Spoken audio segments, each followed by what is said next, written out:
Hey, what's up you guys? Welcome back to my channel. Thank you for clicking on this. This is going to be the birth story of everything. I'm wearing my Mama Bear headband because I'm now a Mama Bear, and I have minimal mom makeup on because I have no time to do it. This is probably the second time that I have put on makeup in over a month. So, sorry. There was a truck going through the neighborhood really slow. They either fly through the neighborhood or they creep, and both are terrible. Anyway, so I was due April 23rd, 2018. You may be watching this in another year, that's why I'm saying 2018, but yeah. I had a checkup the next day on April 24th, and I had these every Tuesday and Friday for the last month, maybe a month and a half of my pregnancy, because my blood pressure started getting high towards the end, and they just wanted to make sure everything was okay and his heart rate was good and all that kind of stuff, which it always was. Is always fine. He always kicked around and got really irritated with the things being on him. My kid just farted. I don't know if you heard that. he farts a lot. Anyway, I had to do that every Tuesday and Friday. This was a Tuesday, normal day. We didn't think anything of it. I figured this day the stress test would go fine, and they would just say, all right, since you're past due, we'll just induce you on Friday or something like that. I figured that's what they would do, which is probably what they would have done. But anyway, went in, stress test comes around. This is Dr. Flynn there that day. He walked in. They sit you on it for like 20 minutes at least, and more if, you know, they need to see more. He walked in to come check the little paper that comes out of the machine and shows the heart rate and all that stuff. And right when he did, Wesley's heart rate went from the 140s that he's usually in all the way down to 90 for like 2 minutes. So this definitely concerned the doctor. He said, I want you guys to go up to the hospital now. We're gonna put you on the monitor over there and make sure that he is okay. He said, but I wouldn't be surprised if you have that baby within the next 24 hours. So we went over there, had no bags, no nothing. All my stuff was packed. It was just at home because we weren't expecting to have to rush up to the hospital like immediately like that. So yeah, went over there, let family know and all that stuff, what was going on. My mom and my sister came up that day because obviously I was going to be going in. They were going to put me into labor one way or another that day or the next day or whatever soon. So they drove up from Salisbury, which is 3 hours away, because they're the ones that were going to be taking care of the animals and stuff while we were in the hospital. So that was that. That whole day I was strapped up, which is much worse at the hospital than it was at the doctor for me. At the doctor's office, you sit in a recliner and like lay back and relax, and it's like those stretchy like resistance bands. It was around the back of the recliner and then on you, so it wasn't digging into you. It was just pushing on your stomach in the front. In the hospital, they don't do that. They just strap it on you as tight as they can, and it just digs into you. And it's also like the more rough material, almost like the same material that they have for like the wraps for like sprained ankles and stuff. That kind of material, and you move and it just kind of rolls up and digs into you, and it was terrible. It was really uncomfortable. But all day long, his heart rate and everything was fine. But obviously, I was past due, so they were going to go ahead and make some decisions. Well, that day, Dr. Novacek was the one that was on call. It was already too late in the day where he wasn't going to be the one that was going to deliver for me, because they were just doing the stress test that day. But they did decide they were going to induce me the next morning, so they said, you need to eat tonight. This will be your last meal till you have him, basically, so definitely eat up and all that good stuff.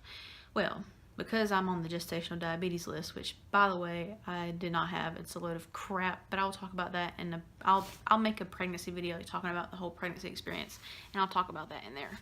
But because of that, they were like, well, we ordered you a plate from the cafeteria that's in the guidelines or whatever. Well, they brought it up, and it was a big old slab of ham and a sweet potato and a roll and the nastiest unsweet tea I've ever tasted in my life, which that's all fine and dandy, but I don't eat pork for a lot of reasons, and I don't eat sweet potatoes just because I don't like them. And the nurse noticed I didn't eat, so she's like, oh, you don't like it? I was like, I don't eat pork. And she's like, oh, you should have, sent your list in of what you do and don't eat or anything you're allergic to. I was like, I didn't know that was an option. She's like, oh, yeah, it is. I'm like, well, I didn't know. She's like, well, most people don't. Well, if most people don't, then why are you talking to me like... Anyway, she said, do you eat chicken? I said, yes. So she ordered me chicken and mashed potatoes and brought it up, and it was covered in gravy. Well, I doesn't eat gravy. I'm not that picky of a person, but I do have a select few things that I don't eat. Gravy, pork, and beans. The only thing they didn't bring me up that I absolutely hate is the beans. So, yeah. But I felt like a diva, and I didn't say anything then either, but the nurse also noticed that I didn't eat it. But by this time, my sister and mom were there, and they had already left. My husband and my sister had left to go check on the house real quick. Tyler showed Katie everything around the house of, you know, what she needed to do while we were gone, and they went and got food, and they brought me back cookout. So it wasn't the end of the world. I still got to eat. It was just like a corn dog and some french fries. It wasn't that much, but oh well. But the nurses, you know, were joking around with him, talking about me being picky. And he's like, yeah, she's accustomed to what I cook at home. Like, made me sound like a complete Mariah Carey diva. And I'm not. We don't eat out a lot. And I have a really sensitive stomach. And only certain things, like, there's really specific things that I don't eat, period. And they gave me those exact things. So, there's that. Whatever. But anyway, all that's done. Dr. Novacek was there that day. He said, tonight we're going to put this device in you, this balloon. We're going to blow it up, and what it's going to do is going to aggravate your cervix and basically prime you for labor. Well, he put it in me, and he kept, you're going to feel a little bit of pressure, which he doesn't know crap because he's a man and doesn't know what that actually feels like. It's fine. You'll just feel a little bit of pressure. It doesn't hurt at all. We put it in, and it wasn't comfortable because, you know, a man is shoving his arm up into you, and that's uncomfortable as it is. But then when he actually blew up the balloons, that was horrible. And they were like that big a piece in me, like way up in me, shoved up in there by hand. That hurt. Like that, when that happened, like it hit me like this is what a contraction is going to feel like, and that is horrible. And I was terrified to be induced the next morning because that was like excruciating pain. My nurse that night, the nurses work every 12 hours like at most places, so we were there for 5 days total. We went through a lot of nurses. But she was one of my favorites. She was super sweet, and you know, came in there. They had to come in there every time I had to go to the bathroom because I'm attached to all this stuff, so they have to haul it with me, you know, the drips and all that stuff. So that was really annoying. But she was super sweet and really understanding and helped me. And then 3 in the morning that night, that balloon thing fell out of me into the toilet with blood all over it. It's great. I kind of freaked out because I was like, please tell me they don't have to put that back in me. She said no. So I was relieved with that. But a couple more hours go by. It is about 6 in the morning. She comes in and she says, you know, I know it's early, but we're going to put you on the Pitocin soon. And I want you to be able to take a shower and kind of relax for a little bit without everything hooked up to you. Just, you know, to kind of unwind and before everything starts. So I did that. It was 30 minutes. It was super peaceful and quiet and really nice to not have all that on me. They actually started the induction a little earlier than what they said they were going to do, about 8:30 whenever Dr. Nichols got there. He wasn't there yet, and they went ahead and started it. The nurses did. I mean, they were on it there. Like, they were really good at what they did and just took charge. But anyway, about 7:30 is when they started me on the drip, and I started feeling contractions pretty fast. I felt them all day long, but they were never as bad as I thought they were going to be, and they were never as bad as the night before with that balloon thing.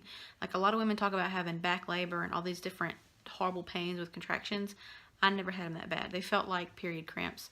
And they did get heavier towards the end when I was closer to being 10 centimeters, but it was never like unbearable for me. Which obviously I wasn't feeling it extremely when I was that late, because I definitely got an epidural because I was not trying to be a hero. Anyway, I'm trying to think. They had me on that all day long, and about, I want to say 5, 6 o'clock at night that night, Dr. Nichols came in. They checked me again. I think I was only dilated maybe 3 or 4 centimeters. And he's like, all right, you're progressing really slowly. To be induced, that's pretty normal. A lot of women have 2 or 3 day labors whenever they're induced because your body's not naturally going into it. He said, you have 2 decisions here you need to make. You can either we'll take you off the Pitocin at night and see if your body naturally just starts contracting on its own and the water breaks and all that stuff. Because he said some women, we take them off and within a few minutes, like it starts, their water breaks, it's time to go. You know, and if it doesn't work, we can just do a C-section in the morning if you want to. He said, or we can go ahead and do a C-section tonight. He said, if you do want to do a C-section, I would prefer to go ahead and schedule it and do it tonight than in the morning or 3 in the morning or whenever it would happen. He's like, I would just prefer to go ahead and do it tonight if that's what you want to do. Well, I decided to take me off the Pitocin and see what my body did. So we did that, and lo and behold, within 10 minutes, my water broke, and that was the weirdest feeling. Like, I was laying in the bed, and I felt these two, like, snaps, like pings, I don't know, it was hard to explain, in my stomach within a couple minutes of each other, and then a few minutes later, I just felt hot liquid just gushing out of me like I was sitting in a pool. It was disgusting. But it is what it is. It's just what happens. At least I wasn't like walking around in a store somewhere. But anyway, that happened about 5:45, 6 o'clock. So yeah, I was naturally having contractions on my own at that point. And it is what it is. That's just what happened. And then I think that night, about 11 o'clock, I was finally at 5 centimeters, and they said, we'll go ahead and give you the epidural if you want. So they did that, and they sent Tyler out. I guess, I don't know if it's like this at every hospital, but they said we don't let husbands or anybody be in the room when we're doing the epidural, because the nurse said we've had some husbands fall out, so we don't do that. It was super weird. Like, the nurse, the really sweet nurse from the night before, was there. She wasn't my nurse that night, but she liked me and came in there to help with the epidural. She like she stood in front of me and said, like, lay your head here, like, I'll hold you. She held me basically while they did this. But they put this thing on my back and kind of tapped to, you know, find where everything needed to go. And he put the epidural in me. It really wasn't, it felt like a hornet sting. And then he's like, I forget what everything he asked. He asked if, like, I tasted metal or all these other questions. He said, if you don't have any of those, that's a good sign. That means, you know, the epidural's working like it's supposed to. You probably hear my child in the background. And then he said, you're going to feel some, like, electricity come through your body, and I did, and that was super weird. And then they laid me back down in the bed, and he hooked up some stuff to, like, where it was on my back, and he said, you're going to feel like warm water's rushing down you right now. And it did. It felt like digital warm water. Like, it didn't feel like actual water, but that's just a feeling that I got. And it was super duper weird. Like, that was probably the weirdest feeling. Not the weirdest, but one of the weirdest feelings I've ever had in my life. Pretty much all my weirdest feelings I've had in my life happened during all of this labor, pregnancy stuff. But anyway, that happened, and I took the most glorious 4-hour nap I've had in my life. Like, I was so tired at that point, because it had been 2 days, and I really hadn't slept well. So I finally got to sleep some. And then they put me back on the Pitocin, I think the next morning by 8 o'clock again, because I wasn't dilating very fast anymore. I kind of was sitting around 5. They did that, and by noon, I was finally dilated enough, mostly enough, and Dr. Theo was there at this point. Yeah, so by noon, I was allowed to start pushing, but at this point, the epidural had started to feel like it was wearing off, which is really scary. They came in when I was at 9 centimeters, almost to 10, and they put me on an oxygen mask and all that stuff, which scared me. I was like, something wrong? They said no, but it was so calm and peaceful, and all of a sudden he came in and was like, we gotta do this and this and that, and he put this thing in me, and he, like, it sounded like a fishing rod, like, I don't know. He stuck it on Wesley's head, and I had, like, this antenna sticking out of my vagina, and it just monitored his heart rate instead of having all that stuff on me. They took all that off, and yeah, so what you see in movies as far as pushing goes, it seems so chaotic and crazy and loud. My experience, it wasn't that way. It was super peaceful. The lights were kind of dim. The doctor wasn't in there. He wasn't in there the whole time, hardly at all. Actually, the nurse was, and she was just counting for me, which, by the way, super nice lady, but she was not paying attention when I started pushing. She would start counting when I was already pushing for like 3 seconds. So by the time she got to 7, which she was counting to 10, I was dying, and I had to do that in sets of 3, like 10-second pushing as hard as I can while I was contracting in sets of 3. Most tiring thing ever, by the way. But like I said, he just farted again. My child farts all the time. Anyway, this is going to be a long video. I'm sorry. And thank you if you're still here listening. But anyway, I pushed for about 2 hours. Super exhausting. Dr. Thiel came in. Good Lord, did you hear that? Anyway, he came in, checked, and was like, I can see you're trying as hard as you can, and it's not anything that you're doing wrong or that you're not making enough effort. He said, but he's face up, and he is still way too far back in you. He's not even in the birth canal, basically, yet. So he said, you can keep pushing if you want, but I just don't see a lot of value in it. He's like, I don't want to convince you what to do. He said, but it's just high risk. If he does get partly in you and then get stuck, that's going to be a whole other world of problems. So he said, I can do a C-section now if you want. It's still going to be a little bit of a risk because he is so low in you. I'm going to have to cut lower than I normally do. But that's up to you. He said, it's completely up to you. I'm just telling you the risk because I have to. Well, I decided to go ahead and do the C-section. So it took just a few minutes.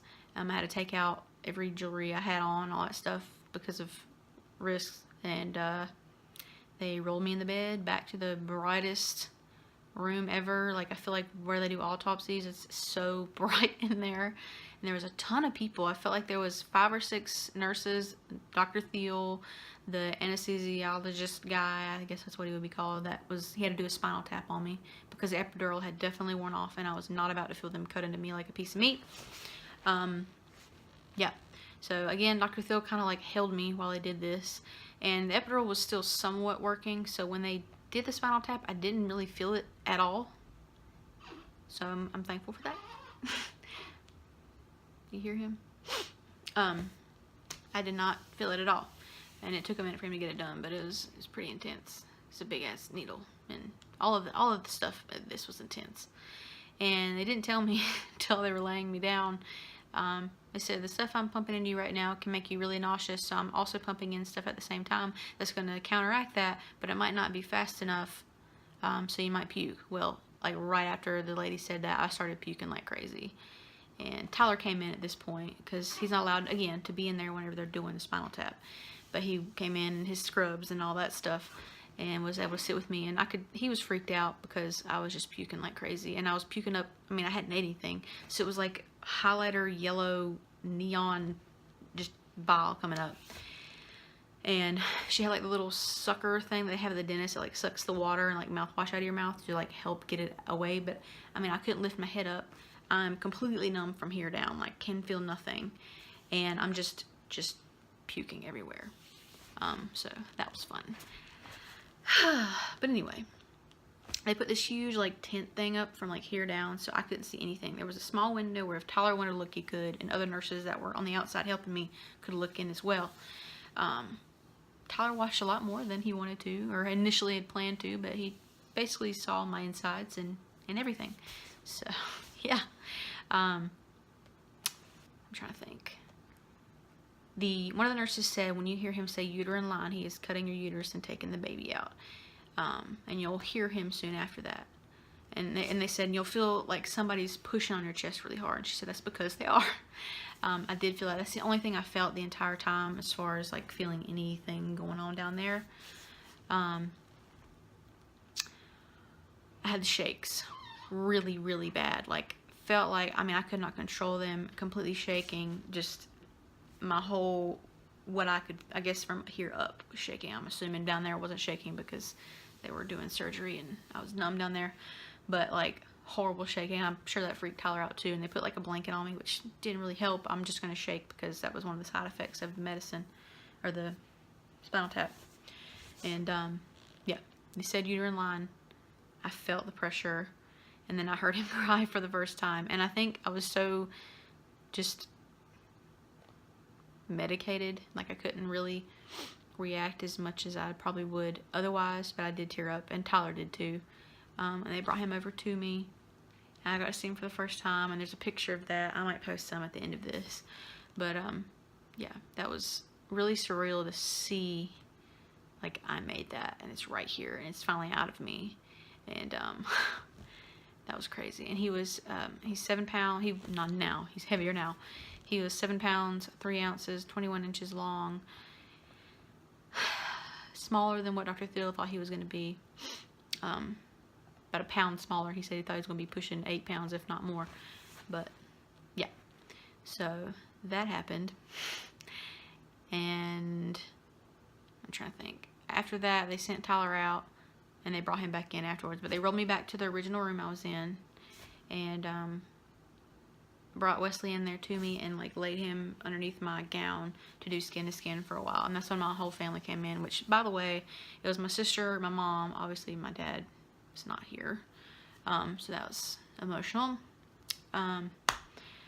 Tyler's mom, her husband, Tyler's dad, his wife, and my 2 cousins drove up like last minute on Wednesday and stayed all the way until, you know, Thursday night. Slept in the lobby, didn't sleep. You know, just, they're incredible. My cousin, one of them was the one who made that video. They all got to come in and see him, and I know I was super out of it. Like, I'm just exhausted and like, just, I don't know, like, it's weird because I have my child on my chest, and I'm just so happy that he's here, and I'm so comforted, but I'm also so like medicated and tired. And they were all talking about it afterwards, apparently, how I just looked like I was so high and in another world, because I was. But that was super nice. That was so quiet and peaceful, and Tyler was in there before everybody was in there too, so we got to spend some time with him before everybody else. But it was super emotional at that point, and just really special. And then they rolled me into the guest suite or whatever for after labor that you stay in after that. And with a C-section, they have to make sure you don't have blood clots, and they have to push on your incision. That is horrible. They had to do it like right after, before they brought him out to me, or like right after they took him from me. I can't remember. It was around that time, and they had to do it again when they took me to the room. And like every 2 or 3 hours, they kept coming in and do it. Like those first 12 hours, they kept pushing on my incision. That hurt so bad, so bad. Like, I'm like crawling away out of the bed trying to get away from the nurses. Not because I don't, like, I know that they have to do it, but like my body just instinctively is like, no, stop, it hurts. So yeah, there's that. But that's all of that. Like, I had him, it's good and good to go. But I'm gonna keep talking a little bit longer because there's more to it. The next morning, about 6, 7 in the morning, the nurses came in and made me get up, which is absolutely horrible. When you have to walk after having a C-section, you are in so much pain, you want to die. It is terrible. Like, the first 2 days are brutal. Like, anybody that says C-section's the easy way out and it's this and it's that, like, they have no idea. If you've never had one, it's a lot. Like, yes, it is. To me, I would think it's scarier to have a C-section, but it's done. You don't have to, it's not wait and push and doing all that. It's just they get them out and you're done. But the recovery is rough. For 2 days, I had to be helped out of the bed every time, and it took me 10 minutes to get out of the bed. I couldn't walk normal. I felt like I was one of those people that need, you know, that had something traumatic happen in their life physically, and they have to go through physical therapy to like learn how to walk again. It was that bad. It hurt so bad to walk, to get up, to do anything. They had to like help me sit down on the toilet, pee. They had to spray my vagina with water because I can't wipe myself. Kind of intense stuff. My husband had to help me take a shower. He had to help me use the bathroom so many times. Literally change my pads out that are covered in blood.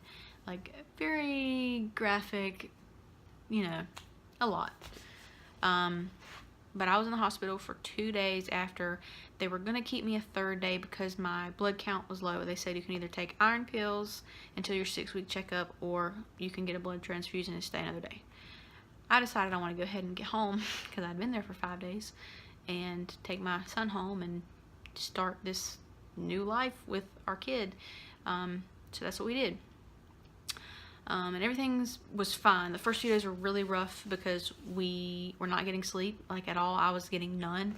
We didn't know this, but the bottles that we had, the nipple was slow flow, and my kid sucked so hard and was working so hard and tiring himself out, where he really falling asleep before he got enough to sustain himself, and I didn't realize this until we went to the doctor and figured everything out. So now we have medium flow, and he does much better now. But first few days were really rough. especially because I was healing from a C-section. I had to sleep on the couch. I had to, like, this couch, I had to push myself up onto the armrest to, like, kind of get myself in a position where I could sit up, because I cannot, for the first week, I could not be from a flat position and get up on my own whatsoever. So yeah, there's that.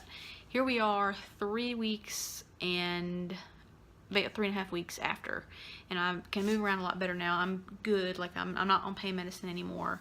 I feel a lot better. You feel weird after C-section. The way I describe it, it feels like your body, like they took out the insides and kind of shoved them back in. Like, I think I posted something on Facebook. It was, it's like your body is a suitcase, and you went through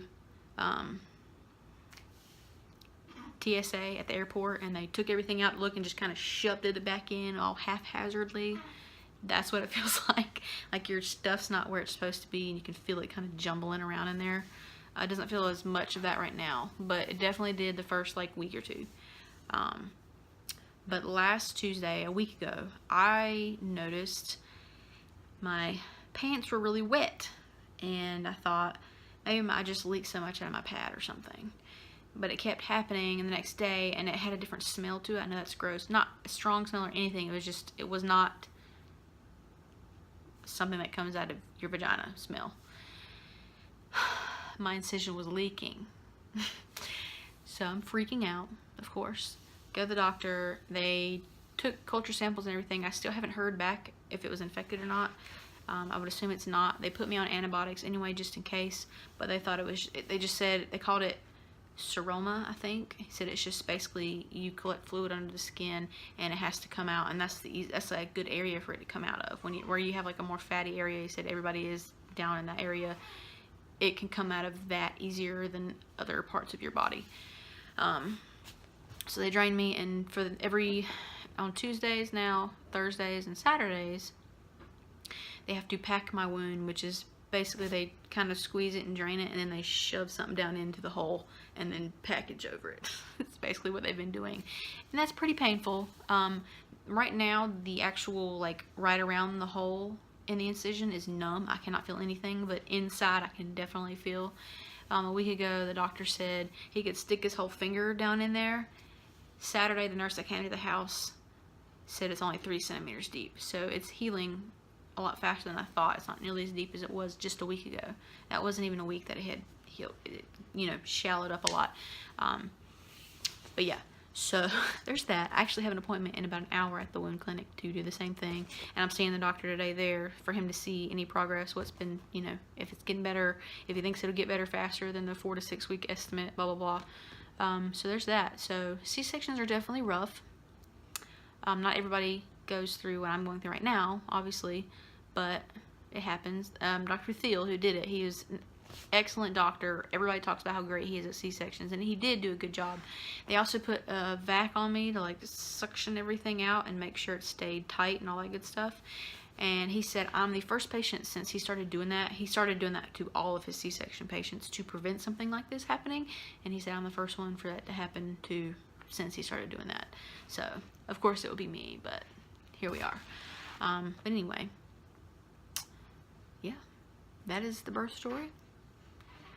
And not that, I mean, just me blabbing about it and I can't talk, ranting about it, but you can hear him in the background probably. It's all worth it, I promise you, no matter what you go through, no matter how traumatic your, you giving birth is or is not, it is worth it in the end, because at the end of it, you have your kid, and you will recover, you'll heal. Like, that's a temporary, it sounds so cheesy, and the whole time I heard it while I was pregnant, I was like, whatever, I'm still not looking forward to it. But when you're in the moment and it's happening, you're not really thinking about the pain and everything you're going through. You're just tunnel vision to, I'm going to have my kid soon. I'm going to be holding him or her soon. Like, you're not thinking about that like you were during pregnancy. I don't know about anybody watching this, but for me personally, that's what I was terrified of most. I was not terrified of having him, taking care of him, all that stuff. I was terrified of childbirth. But once I was actually going through everything, and I went through a lot. Like, mine was rough. in the moment, it wasn't rough for me. Like, I was just tunnel vision. My family was all worried and freaking out and so concerned for me, and I'm just like calm and everything, like just getting through it. So like I'm just trying to say, like, you're gonna be okay. Don't psych yourself out. Don't watch birth videos. Don't do all that stuff. Just go into it. Trust your doctors. Trust yourself. Trust your body. It's gonna be okay. But yeah.